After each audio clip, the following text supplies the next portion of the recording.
Sementara itu, Saudara, Badan Meteorologi, Klimatologi, dan Geofisika Stasiun Meteorologi Kelas 1 Sultan Iskandar Muda, Blang Bintang, Banda Aceh mengingatkan masyarakat agar waspada terhadap potensi hujan lebat yang dapat menyebabkan bencana hidrometeorologi seperti banjir dan tanah longsor.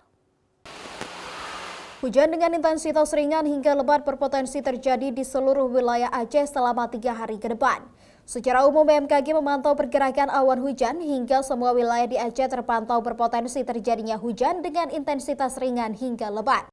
Apalagi sejumlah wilayah yang punya topografi rentan terjadi hujan, apalagi berpotensi terjadi bergantian dengan wilayah lain.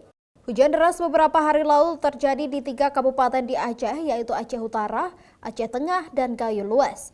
Bahkan menyebabkan banjir di Aceh Utara dan longsor di Kabupaten Aceh Tengah. Beberapa daerah di Aceh juga sudah memasuki ke musim penghujan, sehingga intensitas hujan juga tinggi.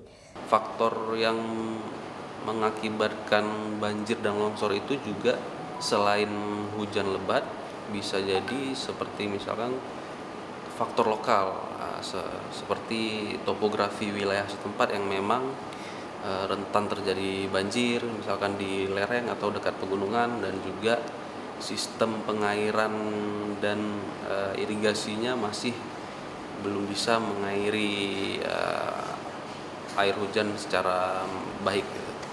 Ya, tentunya untuk wilayah-wilayah yang perlu dan sangat harus diwaspadai itu wilayah-wilayah yang berada di wilayah lereng atau di pinggir gunung, yang wilayah-wilayah yang dekat dengan sungai atau waduk seperti itu ya, karena faktor lokal dan topografi sangat mendukung dari hujan yang lebat tadi. Niza mengingatkan masyarakat yang tinggal di wilayah rendah dan dekat sungai untuk waspada terhadap banjir. Pun warga yang tinggal di wilayah dataran tinggi untuk waspada terhadap longsor. Mustajab, Kompas TV, Banda Aceh.